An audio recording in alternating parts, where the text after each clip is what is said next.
Hello, everyone. Welcome to the Women Are Worthy show. And if you're watching us on YouTube, it's the Women Are Worthy Network. Y'all, baby. First of all, since I knew I was going to be doing this show, I should have had the extra strength glue on my lashes. So again, if my lashes fall off, okay, because y'all know when I fan out on Phenomenal Women, I start crying, I start boo-hooing, my eyes turn red, my lashes start hanging. So for those of you who don't know, I started this platform because a lot of my mentees or interns were talking about their people that they looked up to were the Beyoncés, the Jay-Z's, and things like that. Y'all, let me say this because y'all not going to come for me. There isn't anything wrong with those people. But what I wanted, people to understand, and especially the younger generation, we have phenomenal people in our community doing amazing things. Amazing. So what I chose to do in my slice of heaven, as I call it, I wanted to showcase women and men of all backgrounds, ethnicities who are doing amazing things. So now check this out. So I'm minding my own business, reading some magazine, and I'm finding out there's this woman, she was working 15 years in fitness, fashion, nonprofit, beauty industry. And I'm like, okay, what's going to make her different to be on this show? Because, we bring queens on this show, queens and princesses and kings and princes. So, okay, I loved her name, Alexia P Hammonds. I'm like, yes, okay. Let me see what else she bringing to the table, y'all. She's not just bringing stuff to the table, y'all. How about she built the damn table? What she decided to do, and what I love about this, she inspires and she wants women to live a healthier, and she wants them to be sexy and confident. She's unapologetic. Oh, I said it without stumbling. Unapologetic. And she wanted people to live on their own terms. What I love about this woman is, she was the first African-American woman. She has her fragrance. She's the first Black woman to have her hair fragrance. Listen to me, y'all. Come closer. I ain't got no cavity, so I can say it. The first woman to have her hair fragrance manufactured. Y'all listening to me? You need me spell it. Manufactured in, I don't know if I'm going to say this wrong or right, in Grasse? Am I saying it right? Grasse. But the way you said it was lovely too. Okay, Grasse, France. It's the perfume capital of the world, y'all. Now, no, all fun and jokes aside, and this woman, I'm in awe of her, okay? How did this woman get from where she is to Grasse, France, the perfume capital of the world? We are so honored. The Women Are Worthy Network and the Women Are Worthy show and Women Are Worthy Leadership. We are so honored to have this fabulous, fabulous woman, Miss Alexia P Hammonds, on our show. Welcome. Thank you. I just want to say it's Alexia. Alexia. Yes. Alexia. Okay. Yes. Alexia. Thank you so much. I'm honored. You're saying you're honored to have me. I'm honored that you're having me. It's always great to know that I'm in the company of amazing women that have accomplished amazing things like way before me. So I feel like I'm in good company here, and thank you. I love doing this. I love sharing my journey in hopes that it inspires other women my age and older, and especially young women, and especially in fragrance. In the beauty industry, you see there are a lot of opportunities for young Black women or young girls to see an example of themselves in someone who's a celebrity hairstylist or someone who does nails. In fragrance, we're very underrepresented, and it's an access thing for one. That's a deeper conversation, but then also the awareness of it. Yes, Black women and women all over, we wear fragrance. We spend billions of dollars on it, but when it comes to being in the business of fragrance, perfumery, and putting a brand together, we're few and far in between. And so I am happy that I can be a representative for a young Black girl, and maybe my daughter someday, to look up and say, wow, Alexia did that. That means I can do it too. And hopefully I have put out enough information so that they can connect the dots, right? It's like you want to learn things, but you don't want to keep it all to yourself. There's no problem with sharing information to help someone else come up, because I had friends help me, help connect me with the lab that I had in Grasse, France. You know, it's all about access and sharing these things and helping each other.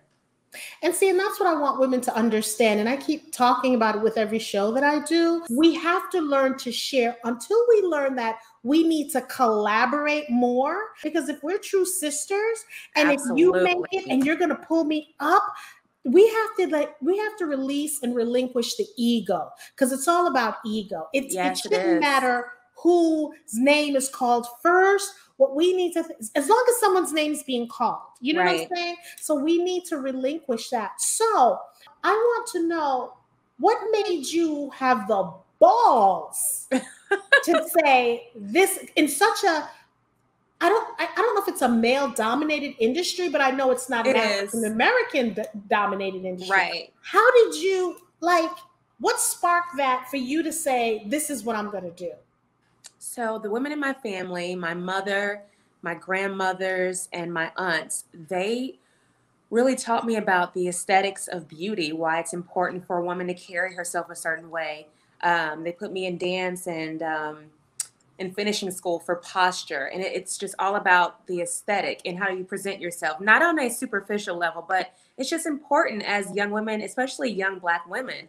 And they taught me about, you know, making sure your hair is done, your toes, all of these things. And also for me, having a signature fragrance. Now, that said, I have strayed away from that. I do not believe in just having a signature fragrance. I feel like fragrances can be seasonal. I cycle through them all the time. Like some of the ones that I'm wearing on my body right now, I've been wearing them for 2 years. But because of my love of fragrance and what the women in my family taught me, I just really grew a strong affinity for fragrance on a nerd level. And so my parents bought me fragrance making books. My very first job ever was at a place called Garden Botanica. And that at Garden Botanica, what I did, I had to mix different scents to make perfumes and bath and body care. But at that time, at 16, 17, I didn't know. I mean, I always wanted a fragrance line, but I also wanted to be an attorney. I wanted to be a lobbyist. I didn't really know the direction that I wanted to go in, but just along the way and just loving fragrance and loving beauty, and just everything aesthetic, I knew I either wanted a hair care line because I'm really into hair, or I wanted a fragrance line. So fast forward, you know, getting into fitness and all these things. And if I'm going too fast, please pull me back and just let me know. Okay. Fast forward, you know, at this time, I wasn't teaching full time anymore, traveling internationally teaching. I had taken on a job with, as their director of marketing and community for this company called Grasse Pilates. And they are the original Pilates equipment company that Joseph Pilates went to create all of his apparatus. Yeah, so I was actually, again, the first Black woman to be in that space. And I have a few firsts in the Pilates industry, which is really cool. But so I was kind of towards the end of wanting to work in that role. And I said, you know, I really don't want to work for anyone. That was my first time really working for someone. And I learned a lot, but it's just not my thing. I'm an only child. I'm a Leo, and I'm a free spirit. You know, I'm a creative. I need to do my own thing to feel happy and prosperous. And so I started working on Eat.Sweat.Undress. And I had started Eat.Sweat.Undress casually and just selling some beauty things and it was a blog and a schedule of mine for fitness and all fun things in 2012. And then towards the end of 2019, I said, you know what? I'm going to bring Eat.Sweat.Undress back, but I'm going to have fitness, a custom design lingerie line. Like I love robes. I love all the sexy things for women. I'm going to have my fragrance line, hair line. Like I was just trying to do all of the things, right? And what I've learned along the way is I started way too big. But again, those are things that you learn as you start your business and you start to like scale things down a little bit. That's another conversation. But you know, you just have to go for it. Like you said, you just go for it. So once the pandemic was starting, or just like different news channels were saying that it was getting serious. And I was just like, oh my gosh, well, I'm not going to stop, you know, going full speed ahead with everything. And I had been to Grasse several times before and gone to different labs, not the lab that I ended up using. I didn't know about them. And so I kind of knew the process, but not on the business side. I knew as a consumer and aficionado side. So once I started doing my research, I said, okay, the pandemic is about to start, and I'm not going to be able to have this product in stores for people to try it. To have a fragrance that no one can smell, I just don't know. How will I stand out in a sea of fragrances? Then, okay, I want a hair care line, but I want my hair care line for all hair types. How will I stand out? So I had just started wearing hair perfumes maybe 2 years prior. Maybe it's like 3.5 years now. And at the time, there were less than 65 brands on the market. And I said, okay, this is how I can do it.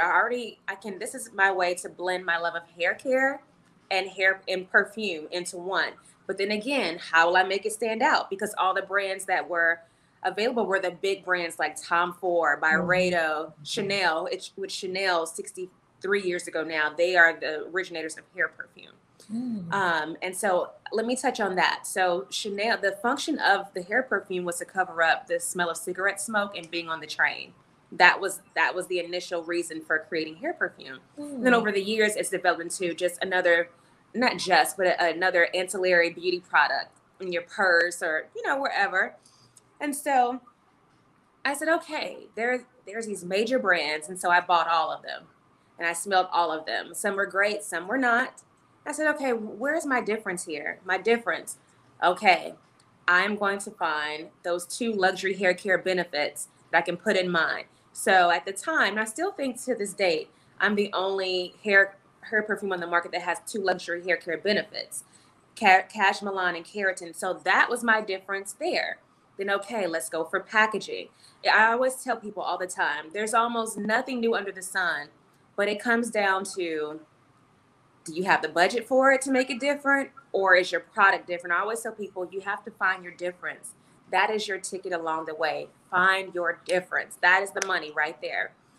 And so the process of developing a hair perfume, now that I'm on lockdown, it was crazy. And sometimes this process can take a couple of years. I got it done in less than a year.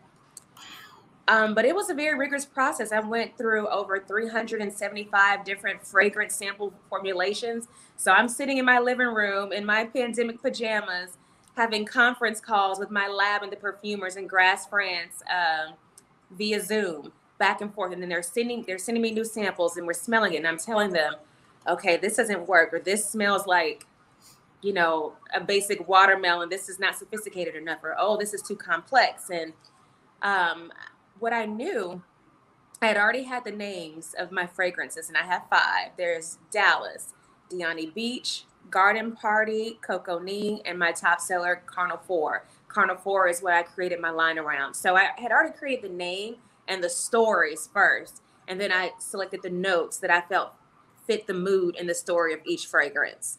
And my lab in France and the perfumers, they said they'd never worked with someone that was so time oriented. They said, you were on it, you were on us. I do not like to move at a glacial pace when it comes to a timeline. Everyone who has worked with me knows I always talk about buy-when dates. I need to know by when this is going to be done. I need you to stick to it. And if you can't, let me know before that buy-when date. So, it's been a wonderful process. I learned that I didn't know as much as I thought I did in fragrance. And I won't say it was humbling, because I never come into something thinking I know it all, but I thought I knew a great deal. But learning about the fragrance industry now on the business side of it, and then as an importer of fragrance, has been so gratifying. And it really makes me feel like a boss. I'm like, okay, I know how to work with customs. I know, okay, we have to have just having all that information, and it just makes you feel so empowered. And then it's even down to trademarking things, right? Like, so now I posted last week that I was awarded by the government 3 trademarks for Eat.Sweat.Undress, for our perfume, our clothing, and then health supplements. And it was a long process, but as soon as I posted on social media, I know I received no less than 100 different messages asking, okay, so I want to do the trademark or patent process. You know, how much is it, or how do I do this, and all these things. And it made me feel so good to be able to help people.